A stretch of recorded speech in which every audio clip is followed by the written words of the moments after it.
side of the tracks. And I was in good company, though, the current kids, the Bullocks, and I was hoping that maybe Nancy would be here. She was supposed to be here today. There were Burmalls, there were all kinds of kids in my neighborhood. So we grew up on the wrong side of the tracks in what was known as Gibsonville. And so the Bowman Cattle Company was very much a part of our childhood. So I thought nobody wanted to do the brown bag lunch that followed Roger Stewart's wonderful brown bag lunch of last week. Everybody said, no, not me. So I thought, okay, I know where this stuff is. This will be good. And when I went to get this stuff in our files, it's somewhere else. I'm sure it's there. I just couldn't find it.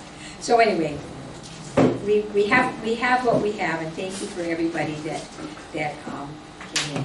Decided at the last minute, like I said, to do this, and so I let the radio station and newspaper, et cetera, know what we were talking about before I realized that I didn't have the information. So that was interesting, and then Jack asked me to be the volunteer on Sunday, so I thought, holiday weekend, it'll be really quiet here, right? Really quiet. And so I came over here prepared to have brown bag lunch all done by the end of Sunday, and not quiet. A wonderful family came through, a man that was probably more interested in Clinton engines than anybody I'd ever met before. And so I spent 3.5 hours touring instead of working on brown bag lunch. But I do have, this is my answer to Roger right here. I want to show you this. Oh, I don't know how to start it. Okay, so this is a little 13-year-old boy. I'm supposed to say Jonathan from Minnesota.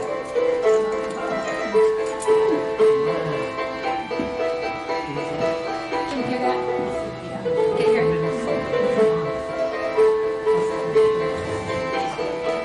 He was here with his folks, came downstairs, he kept looking at the piano. And finally he looked at his dad, and his dad said, "Is it okay?" And I was across the room, and I probably, with my eyes, patted him on the head and said, "Oh, have you taken piano lessons?"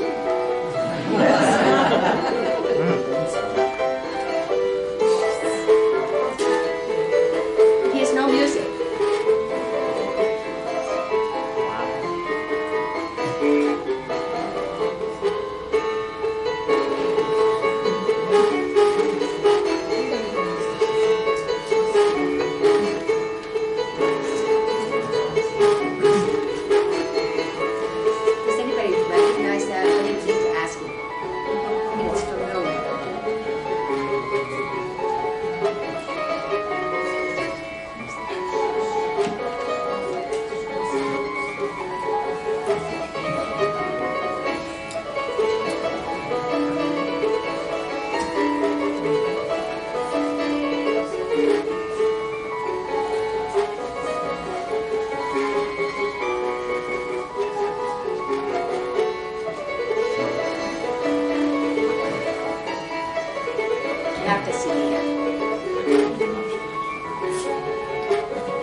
Awesome. Okay, brown bag lunch for today, we hope.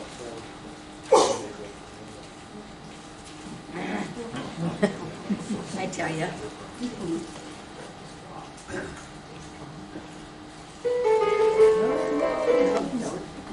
Upper release.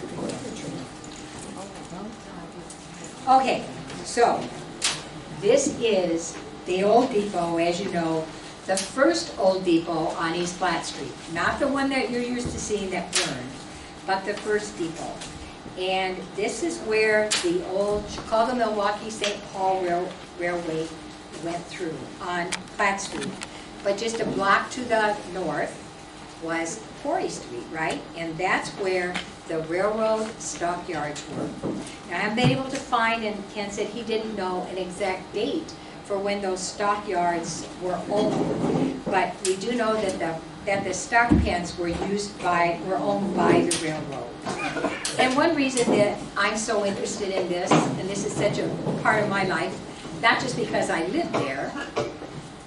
Oh, sorry, I put a lot of other things in there at the end. So, if you can see, this is 1893 plaque map of Maquoketa, and you can see the stockyards here, right? And there were tracks on both sides of the depot, which we didn't know for a long time, for whatever reason. But that's where the stockyards were. And here is Quarry Street, right?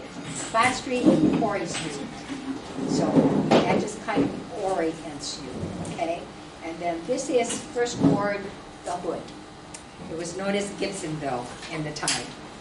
And here is a 1913 map. Same thing, but a little more developed. It's changed a little bit. The depot is different. They built a new depot, and so things are a little different. Ever notice Clark Street going through here? Different things are different, but you can see where this is, and then you see up here the stockyards. Okay. So this wonderful old gentleman is my third great grandfather. And that's another reason why I'm so interested in this, because he came here very early. He walked here from Canada when he was a young man. He came when, according to all of the articles in the paper, when there were only 4 cabins here. And at first he was here, then he went to Bridgeport, he had a general store, but by 1889, he was the weighmaster for the railroad. And he worked there in a little building, a little white building that was there for many years, between where the pavilion was and where the railroad tracks were. And he worked there for over 25 years. And one day, at the age of 93, he worked an entire day. He went home from work, and he said to his daughter-in-law that he lived with that he was really tired. And he sat down in his favorite chair, and he went to sleep, and that was it. And that was in 1914. So he was a very early weighmaster. So I was trying to figure out when cattle became such a big thing here in Jackson County. And so I went back to some articles that John Henderson, that many of you knew, had written. And he pointed out how drastically farming changed in Jackson County through the years. And he talked about how in 1833, 1834, when the first settlers came, they had to spend most of their time clearing the land because it was 70% covered with wonderful hardwood deciduous trees. I thought the farms were little 40-acre plots of ground. That's what I thought. He said, nope, farms were from 75 to 200 acres. That was kind of the average size, and not what I envisioned at all. But he did say that the farmers' goals were very simple. What they were doing was they were growing enough food to feed themselves and their families. They had a few domestic animals, and they needed to produce just a little bit more so that they would have cash for the things that they could not do themselves. Like they had to buy coffee, they had to buy sugar, chocolate, and maybe even shoes for their kids. So some things they just had to have money for.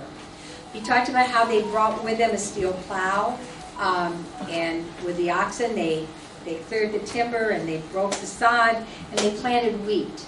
And that was the first cash crop. And they planted wheat because It didn't take very much equipment, and the Mississippi was close. So they could easily transport it north and south on the Mississippi.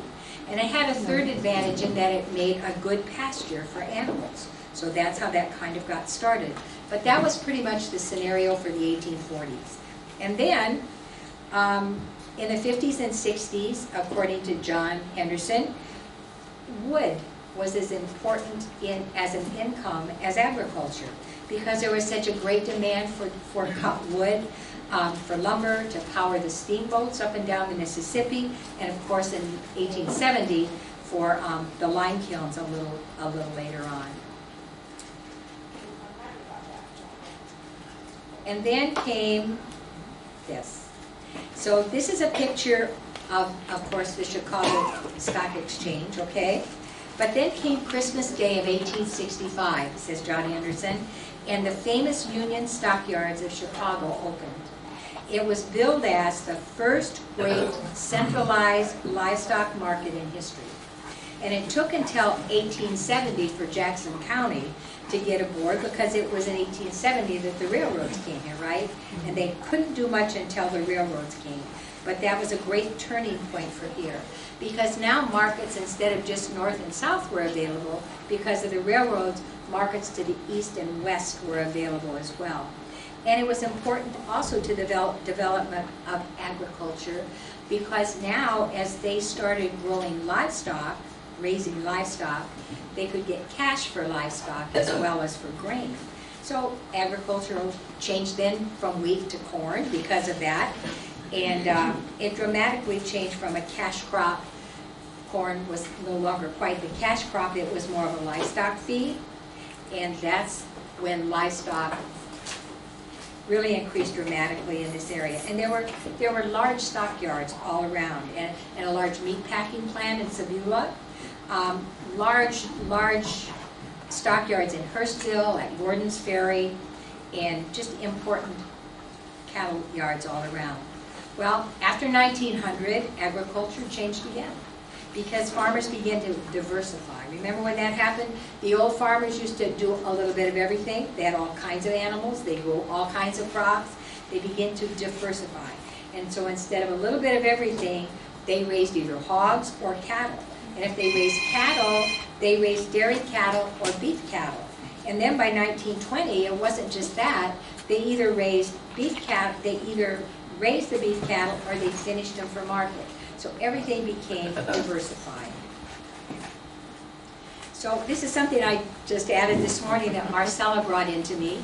So when Chicago became a big thing, our farmers would ride in the stock trains, I understand, with their cattle into Chicago and see them get to market. So a lot of people went into Chicago right with their cattle. But one of the things that occurred was that her great-grandfather probably was Henry Barton, and he raised wonderful beef cattle. And so one year at least, and maybe more than that, his cattle were chosen to be the very best. And so they were purchased by a restaurant chain, and they were the beef that was served at this huge restaurant. And so, of course, she's really, really proud of that. That's a great thing. So, by the 30s, agriculture changed again, and it was because of transportation. So now trucks came into play, and farmers weren't as dependent on the railroads as they had been. Livestock was driven to local livestock markets, and they were usually within about 25 miles of the feedlots. So that is a truck, as you can see, sold by Jerry Rasmussen back in the day, a big stock truck. And that's when he had his business kind of where Goodwill is now, I think. That's where that was. Now I put in a couple extra things, I think. Oops, I went too far. Maybe I need more batteries. Okay, so thanks to Roger, who went home this morning, and I was saying, ooh, I don't have very many pictures because I can't find everything, brought us a wonderful scrapbook that I hope you'll look at. And who gave you that, Roger? Who gave you that scrapbook? Tom Straw. Okay, Tom Straw brought this, gave him this scrapbook. Yep, Tom Straw. And so we're just going to look at a couple of the photos that are in there. And these things are not going to be in a particular order because I kind of added them at the last minute. I bet everybody can't see. Okay, so there's one, as you can see, has Elmer Bowman. It's the 5 Bowman men. Did I get this from you, Ken? Got that from me. Sorry, this didn't come from Roger's book. This came from Ken. Yeah. And so it's the 5 Bowman brothers, right? 387 years total. Elmer's 82, Era's 85. They're the ones sitting in the front. And Gilbert is 80, Stewart is 64, and H.L. Bowman Sr. is 76. So H.L. stands for Homer Bowman, right? But he was always known as H.L., it looks like. And as far as the best I can see, I think the middle initial was Homer Jr. was Homer Land. Okay. Land. I'm not sure if that's what Homer Sr. I'm assuming that's what Homer Sr. would have been also. Okay. So we've got this great photo, and then he brought in a couple others, and that's three of the brothers, Stephen, William, and Benjamin, the older generation. Stephen, William, and Benjamin in 1919. That would have been the 5's father. Stephen was the father of so Stephen the would first picture. have been the father of the 5 boys in the other picture. Thank you. You've got to keep me straight here. And then there is Mr. and Mrs. H.L. Bowman Jr. on their 40th anniversary in 1980. And of course, so Junior Bowman, as he was known, right, played a huge part in all of this. Let me see if there's, I think there's another one. Okay, and this is inside the cafe, is that right? Okay, this came out of Roger's book. I'm going to get confused here. This came out of Roger's book, right? And I think Roger told me that this was inside the cafe on Quarry Street, correct? Is that Quarry Street or is that the new book? Or is this later? Is this the new one? That is the new building. Okay. Right. Okay, thank you. Up on First. Okay, thank you for that. And probably all of these are then. Okay, now Roger knows who some of these people are. Well, the person that's standing next to the right hand of the, and shaking the hand there. Okay, this man? This man. Is Arnold Stamp. Okay, this is Arnold Stamp. Shallow. Okay. That the ugly guy next to with the long sideburns is me. And I thought one of those was Kevin Burns, but at the time, this was during the construction of the new building. Okay. And the bank was assisting, but there were stockholders that put money into the new building. So Floyd Peters is well. There's So- the 2 guys in the front, and that's Floyd Peters right Right there. here? Okay. All right. I think there's one more. So this is obviously the new pavilion, right? yeah. Where's the new building? The new building That's is the new on building. Pershing Road. So a new company has just bought that, and it's gonna be opening up, I think, in the near, I don't know when, but. Okay. Yeah, but Good it's to still know. back there up on top of Pershing Road. Okay. So they still. They will. Okay. And so this is Junior Bowman, correct? Yes, All right. And Dick Yeah. Clark. Senator Clark, yep. He was a U.S. Senator. Okay. And this is the last one of these. So this is Junior Bowman and a baseball player, Professional, Joe Adcock. yes. Okay. And then he was the auctioneer at the new building, right? Okay. And Joe Adcock had a farm and he raised cattle, and he came to what we call, after Bowman, United Livestock. Okay. And he bought cattle there, and that's the origin of of the Joe Adcock. Okay, thank you. And then I know that Kenny Bowman told me that, and I don't know where this information all went,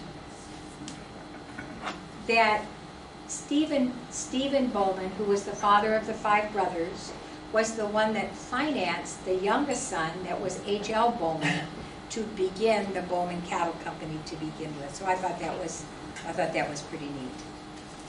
The new building was state-of-the-art building at that time. It was one of It must the have been. best livestock auction barns around. Okay, thank you. So Jacob Bowman that came here in 1850. So he was kind of one of the first people into Jackson County. And Stephen was only 1 year old when all of this happened. And Stephen then, whose son, H.L. Bowman, founded Bowman Cattle Company, would have had to have been 23 when he founded that company. Does that sound right? I think that's really amazing. Okay, now, we were talking about farming was no longer, or cattle was no longer dependent so much on the railroads, and they were going by truck everywhere, and this is one of my favorite pictures of the Bowman Cattle Company's trucks. Now, Homer Bowman, H.L. Bowman Sr., began his cattle company in 1904, and at first, and I might be wrong about this, at first I believe that he started across from Forrest Tubbs Apple Orchard. And that turned into Kreger's, didn't it? Okay, so does that sound correct to you though? I It could think. be, but I don't know. Okay, I saw that somewhere, and then when I went back, I couldn't find it. So I think that may correct, so we're learning here, okay? We need everybody's input so we get the story correct.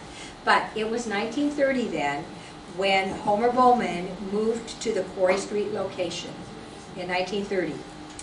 And I just find this astounding. So he moved there in 1930. In 1940, they did $1 million, this is 1940, $1,600,000 worth of business. And 20 men were employed. So I tried to look up, like Don does, to see what that was worth in today's money, and it would have been just under $36 million today. So I just think that's just incredible.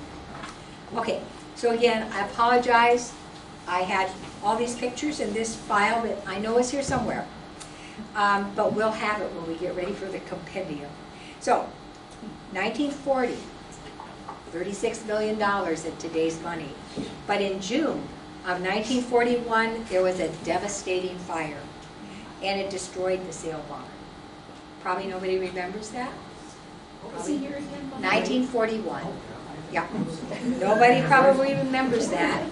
It killed 53 head of cattle, and it required another 35 head to be butchered immediately because they were so badly burned. The loss was estimated at $16,000. I didn't figure out how much that was in today's money, but I'm sure it was quite a lot. So we know that the fire destroyed most of the yard, that 45 tons of hay went up in smoke. And it's said to have been so intense that flames shot up some 200 feet in the air. I know it melted my mother's butter. I know that. That heat was felt for 2 blocks around. That's Quarry Street then? Yes, on Quarry Street. So,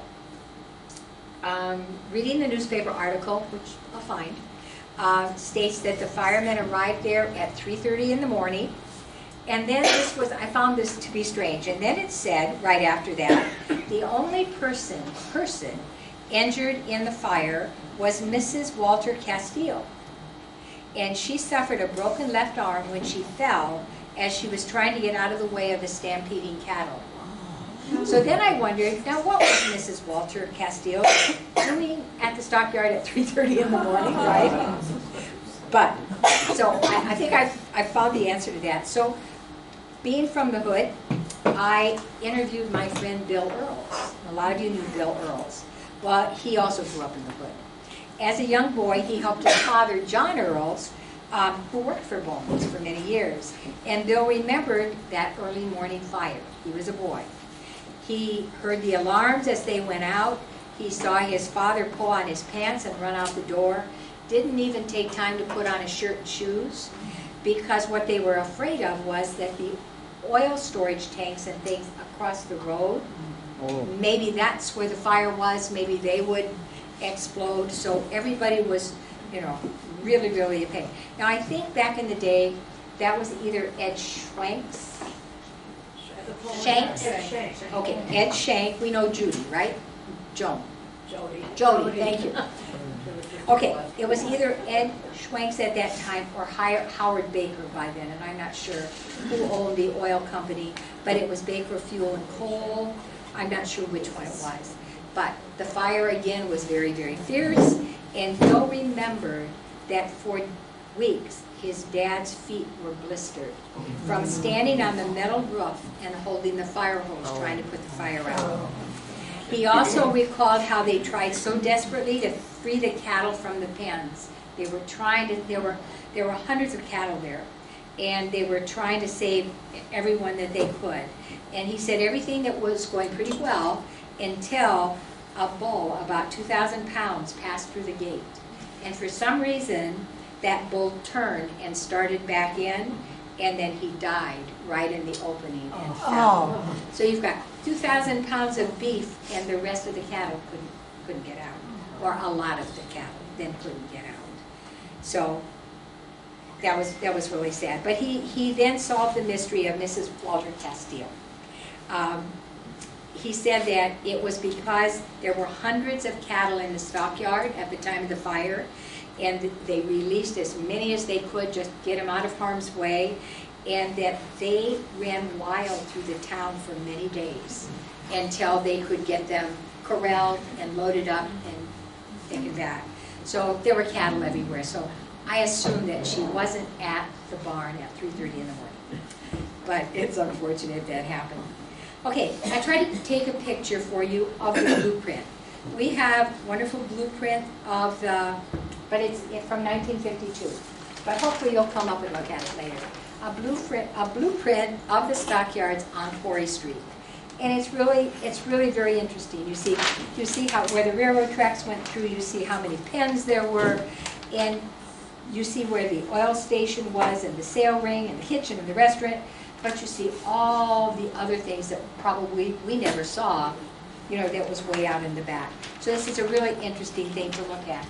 We must have another one, because I distinctly remember that there was a nursery, a pen that was, or a little shed that was a nursery, and I said, nursery?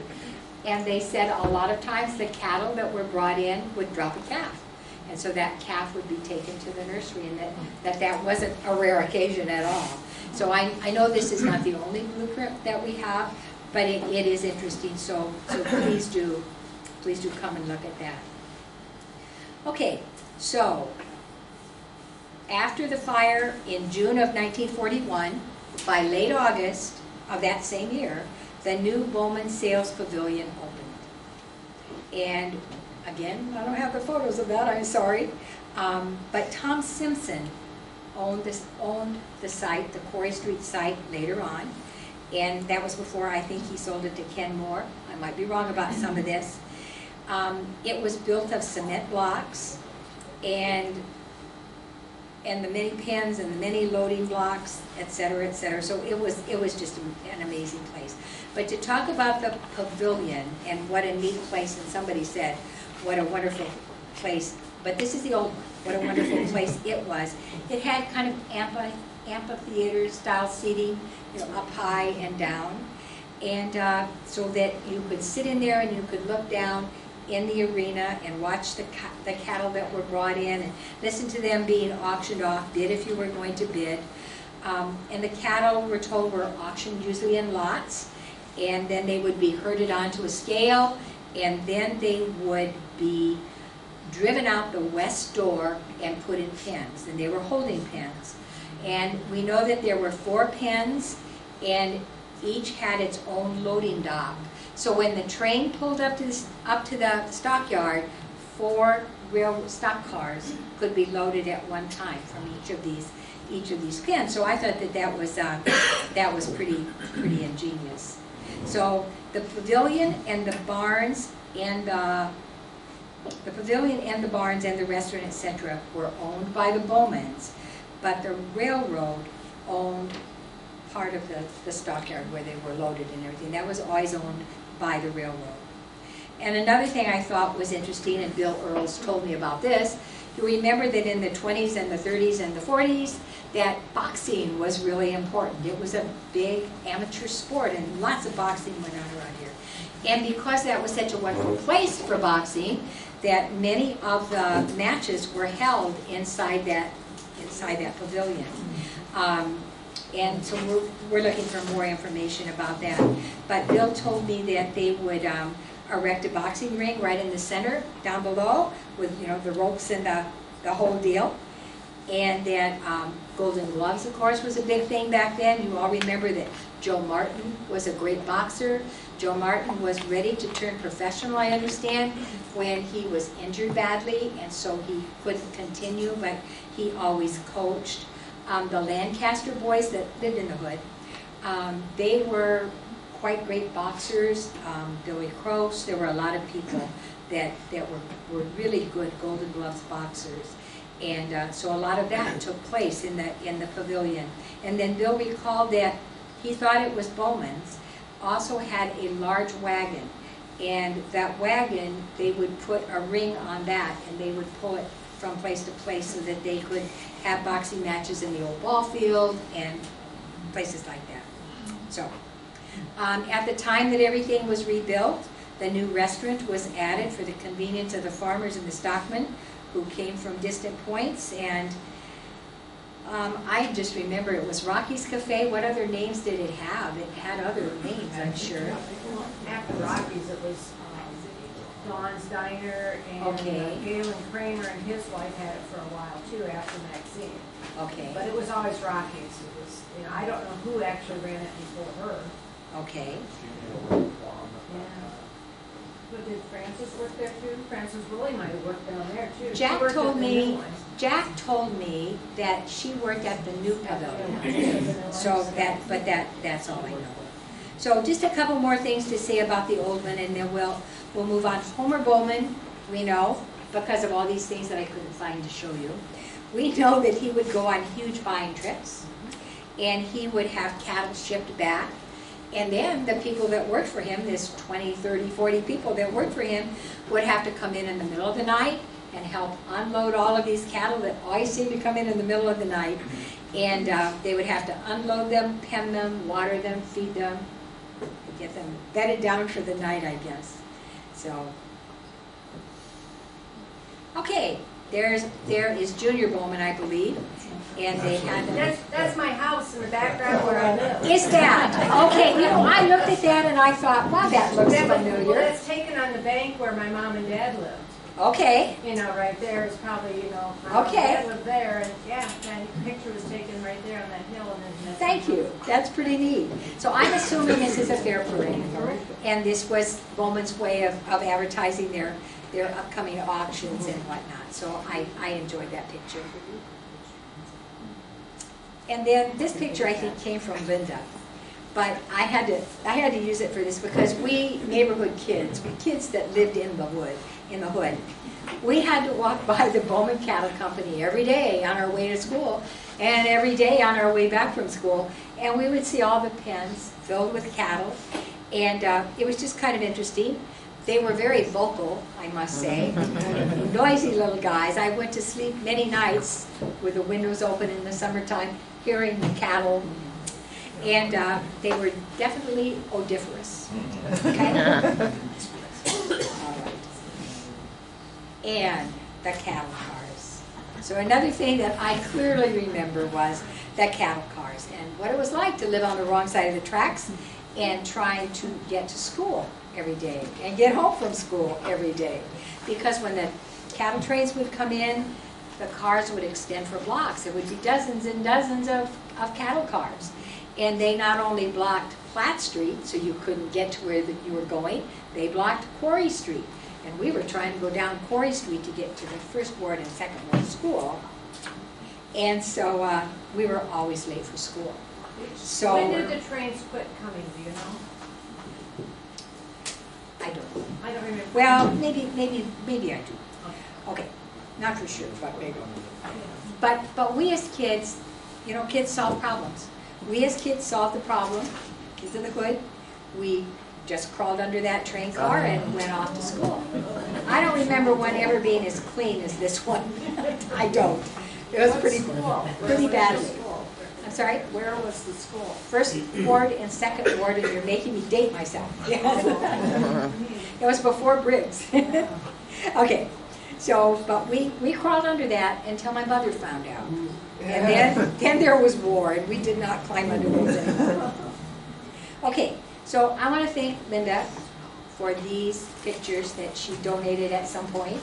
So there's Linda's dad, Bertie Mishler. Okay, and do we know when he owned the, off the My top of your dad went head? to work at Bowman Cattle after World War II. Okay, He came here, farmed with my grandpa 1 year, then he worked for Junior Bowman, okay, worked for them until they went broke, worked for Stockham a short period of time, and my dad and Bob Dorsey and Ira Scovel bought the Bowman Cattle Company building on Quarry, okay. and then they were gone, and my dad ended up being the last person there with cattle. And then he sold it to Tom Simpson. Okay, thank you. We've got to get that all really straight for our history. So again, these are Linda's pictures, and I thank her for these. This must be what it looked like. This must be what it looked like while her dad had it. You could see where the train came in there. Bonnie, Yes, Roger? I have to, I don't want to butt in, but I got a quick Please, story to tell you. please, yes, that's what this is for. This happened at this barn. And I had just started farming, Okay, and I was raising cattle, and I had some cattle to take to the barn to sell. And so I remember it well, sitting in those seats, and my cousin Denny Tabor worked the ring every sale. Anyway, took the cattle, and so I thought it would be a good idea if I ran my cattle up, because I didn't think they were selling for quite enough. Well, I bought my own cattle. And so I was standing around looking pretty forlorn, and Bob Dorsey Jr. said, well, he said, if you want to run your cattle through again, we'll let you run them through again. So I sold my cattle for good the second time around. The other story is I took cattle to Chicago one time, like you talked about, and I had some cattle. We trucked them into Chicago, and I remember staying at a bunkhouse kind of place just overnight. And the next day, the cattle yard in Chicago was huge, of course. That was a huge thing. And I remember my cattle were in this pen, and other cattle were selling all around us. My cattle were not selling to buyers who would come by. But finally, at the end of the day, I sold my cattle. Sorry to butt in. no, that's what this is for. Thank you, Roger. If there are any more stories, please. When I was growing up, it was either at Preston or otherwise up in the Bellevue Andrew area. Okay, And Dad would come to the newer Bowman sale. the one on Pershing. Yeah. Okay, And I remember, I don't know if he told me, and I was still at home, or if I had just gone off to nursing school. But he said that there was a steer that got loose in the seating area. And, yeah. oh my goodness. So I thought that was rather interesting, but he would buy his, some of his milk cows maybe at times, or otherwise, Okay. buy steers to raise. Okay, thank you. So remember that story when we look at those seats that this cow got loose in? They didn't just take cattle there, because my dad came home with the cutest puppy.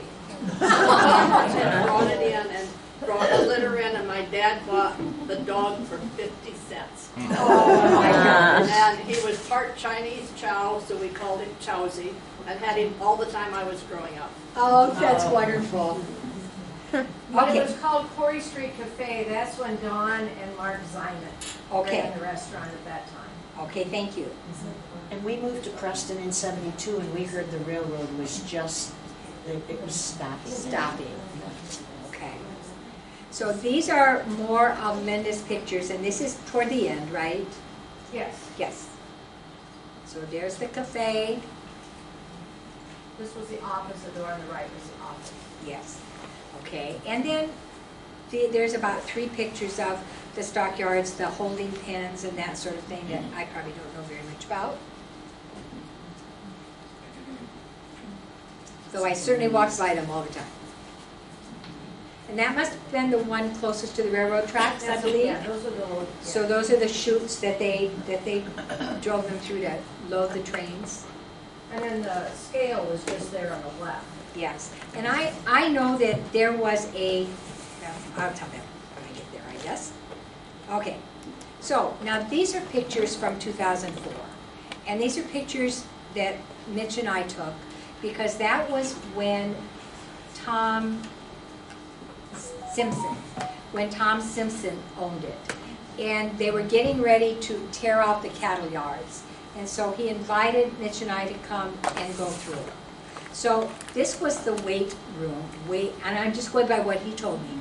This was the weight room, and in it, down in the corner on the floor, was a round board about so big, attached to a wheel, and there was a little desk about this size, a wooden desk with a top that flipped up.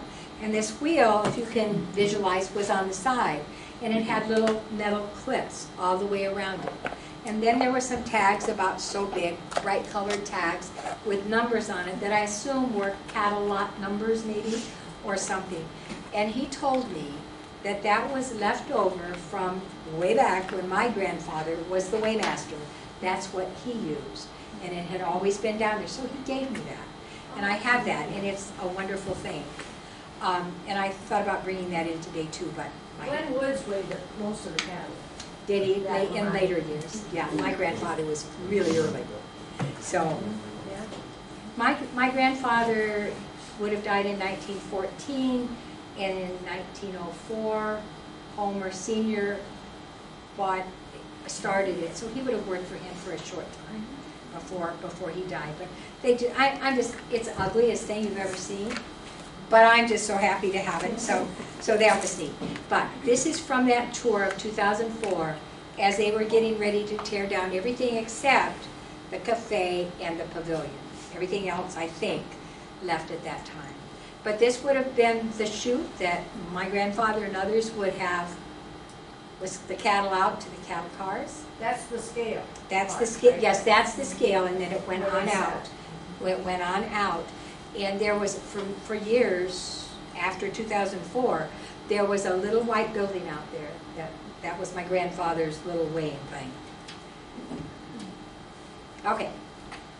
And just some looks at just how immense this was. I mean, it was a big place.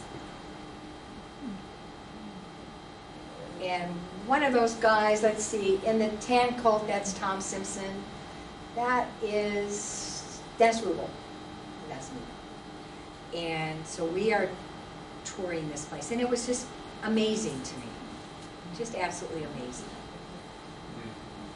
But, and I wondered what it was like working there, outside, in the winter, with all those holes and the, as the barn boards didn't fit together and everything. That must have been quite a cold job. But so I'm not oriented. Was that part of the filling station? No, that's part of the That's exit the office. very east end of it. Okay, The filling station would have been this way. over this way? Okay, and there are the barrels and things that earlier on they worried that maybe that's what had caught on fire, all the fuel tanks and things like that. Did that they were there. determine what caused the fire? Not that I know of. But once we read the newspaper article again, when it resurfaces, maybe it says. Okay, just a sad inside picture of what was left of the cafe before it was closed. And that's probably the last one. Okay, so now we're moving on. Okay. Let me catch up with myself here because I stuck in a lot of extra pictures which I okay. remember many things from looking at the inside of that. The wonderful wooden, very, very strong wooden seating. It was like in a football stadium. It had, just went down. It was wonderful. But one of the things that I remember most was looking at the cement block walls all around the inside of this pavilion. And all the way around, there were wonderful advertisements of old businesses in Macokota, or even in Jackson I County. have one of those big cardboard things, Do you? only because my husband was a tractor person, so we took the John Deere one. Oh, good. I don't remember what is at the bottom, but I know it's green and it's kind of bent, and I know it's in my shed at the farm. Okay. Well, the ones that I'm talking about, I said, whoa, these have got to come to the museum, right? These have got to belong to the Historical Society. What I didn't know was they were painted on the cement block walls. Oh, they were the painted. They were the painted ones. Oh, no, They were these the wonderful. cardboard ones. Those great big cardboard ones. They probably, I don't know, maybe they were lower, came later, I don't know. But these were painted on the walls. And so, of course, I didn't get any of them, but I'm sure I took pictures that I don't have now. So, anyway, that's just that story. Okay, we're going to go on. Okay, so this was something that Ken sent me, right? Not one of the pictures that you sent me? It was Okay. in the newspaper because I have that clipping at home. Yeah, obviously it was in the newspaper. It did not have a date on the little copy that I had, so this must have been in the one little file. So there's Bill Bermall, that would be Nancy's grandfather, right? Nancy, wherever you are? Yeah. And, different people that My we dad's know. in the back row on the right-hand side, third one with the flat top. Right there? Yep. Okay, Dorsey where's is the next. Bob, Yeah, Bob Dorsey's Right next. there? Other way. Other Here. way. Bob Dorsey, Okay. Jerry Taylor's in the front row. Mark? Marv Hennike's in front of my dad, Dr. Pitcher, Danny Tabor, and I can't tell you the rest very well from here. Okay, thank you very much. And, when you ask your question about why maybe did it close, a good friend of mine and a neighbor when I was growing up was Ted Wiggins. And Ted Wiggins was a bookkeeper for many, many years and worked for Bowman for many, many years. And so we had long chats. And I tried to get him to come in, when he was still alive, to come and do a brown bag lunch, but that wasn't his thing. He knew what he knew, and that's where he wanted to leave it. So, but I did. I learned a lot of things from him. Okay, so let's go along. So this is the new cattle company, Bowman Cattle Company, when it moved to Pershing Road, as you can see. And I don't know whether that happened in 1981. Do we think so? I mean, Before that. It was way before. I'm sure it was. You can't believe everything because I put those words in there, So, Although maybe that picture might be the from picture was then, probably from but '81, but the it was built building before that. was in the 60s when they built that. Okay, and so there is the building. And this is what Roger described as state-of-the-art, wonderful, wonderful, wonderful place, right? Okay, and somewhere I wrote something down about that. And that was on Pershing? Yep, that's on Pershing Road, and it's still standing, correct? It's still there. Is that what Linda said was just sold, correct? Yes, it was just sold. Somebody's gonna be working. And they're doing some repairs now, I think, already there. Okay, so somewhere I had a description of that. Excuse me, Bonnie, Go ahead, go ahead. the building is, or the site itself has been sold now, and they're renovating it, and it's going to be opened up again. Okay. All right, well that's good news. So I do know that Jackson County always bragged, Macokota always bragged, that we were, for a long time, the only town in Iowa that had 2 operating stockyards, sale barns kind of thing. So is that true now? It will be true again. As soon as it gets underway? Yeah, and it was when, didn't Shackel have some sales there when he had Yes, it? yes, I can see that he was part of the mix here. Okay, so I just wanted to read you this. They began, so when we were back at this picture, okay? In 1960, the Bowman Cattle Company began construction of expanded facilities. This is the one off Pershing Road. There were holding facilities for 2,000 cattle. There were loading docks, there were ample parking, and as Roger said, state-of-the-art place. And then the new pavilion opened in 1964, 4 years later. It was the most modern, well-lighted, and largest facility in the Midwest, boasting theater-type seating for 450 people. It had a spacious lounge and a restaurant. So, and then the other thing that I just wanted to show you quickly, and we do have these photos. So this is the inside, 450 people sat in there. And remember the story about the cow who got lost in the loops? That would be interesting, right? Okay, so as we go through these just quickly, just see if there's anybody there that you recognize. Is there anybody there that you, and I'm sure you have to have a closer look, but I know there's people there that you know. There's people that I know. But just, Nancy? So did the railroad go past this one as well? No, by then everything was by truck, and the railroads were gone by then, right? Because this was 1964, so the railroads were gone by then. But I'm sure that everybody knows somebody in this crowd. But this is just to give you an idea of, obviously this isn't all the same day. I assume that these are different, maybe auctions were always on Saturdays. And I assume that this is, you know, different Saturdays.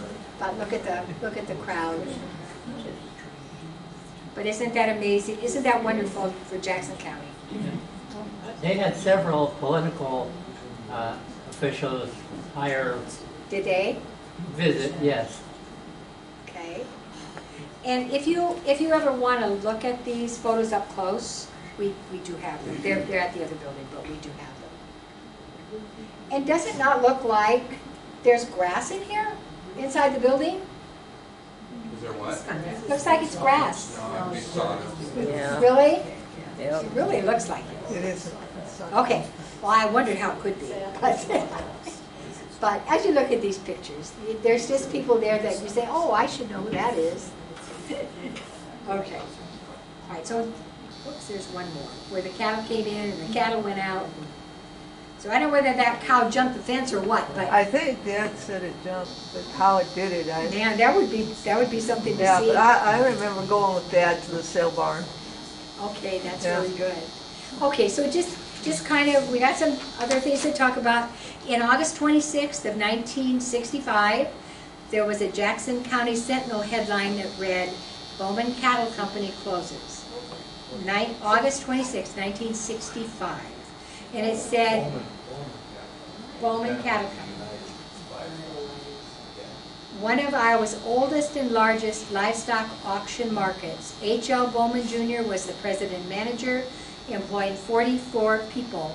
The reason listed was lack of financial support. The liabilities exceeded the assets.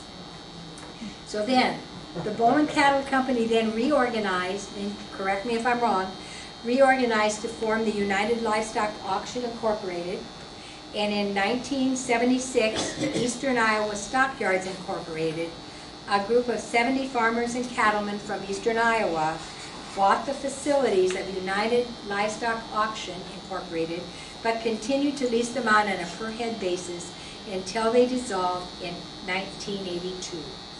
So are we saying it's been closed since 1982 and now someone has just bought it? Is that what we're saying? Well, Tom Sheckle took it over for a short time. And Okay. they had the other man that was there, and he left.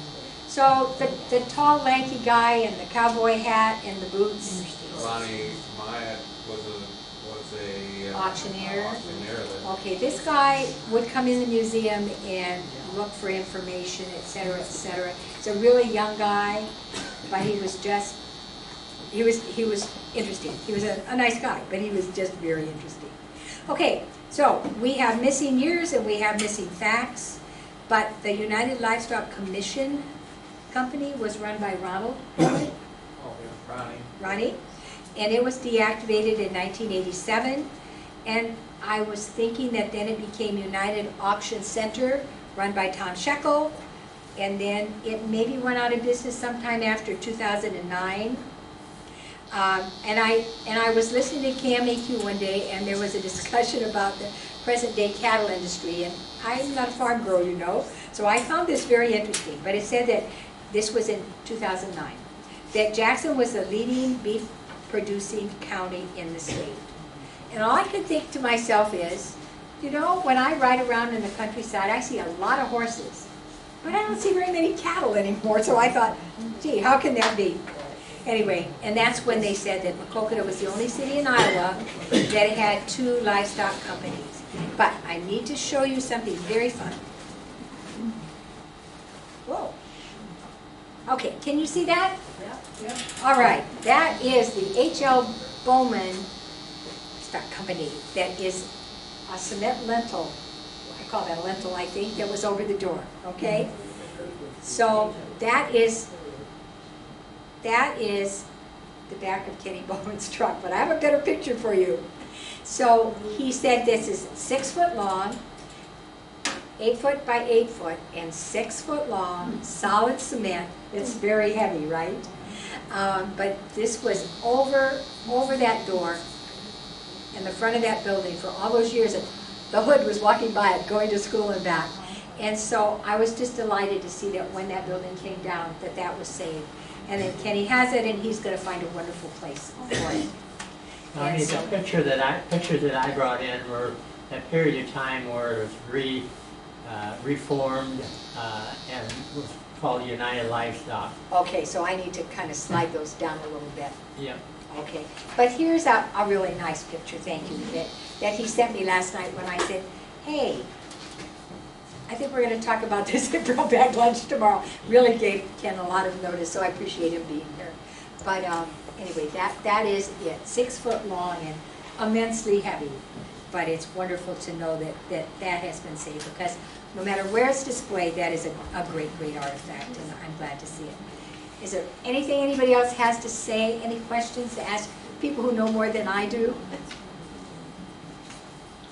Dennis. Just to clarify, the auction place probably has a Pershing Avenue and a Pershing Street address, but it's like a quarter of a mile north. It is. If you go past the sewage treatment plant and look north, you'll see a white building. It might have a Madison Street address, actually. And that's it's North like- Madison down there. And if you go down, Anyway, straight it's down way there back about a there. quarter As you of a go mile. down Pershing, there's a little dirt road that you turn and go back in. And it's back in there. There was a little trailer park and a house across the street or something. Yeah, there's some trailers in that, on the right hand side before you get to the house. Anyway, this is the plea. Anybody who knows anybody that knows anything about this, we would like to gather all of the correct information that we can, get everything sorted out, add all the pictures that we can find about this absolutely awesome business that was part of Jackson County for such a very long time. And then we will get it all on film, and it'll go on the Jackson County Compendium for everybody to see. So this is just a gathering point. So thank you all very much for coming, and thank you for your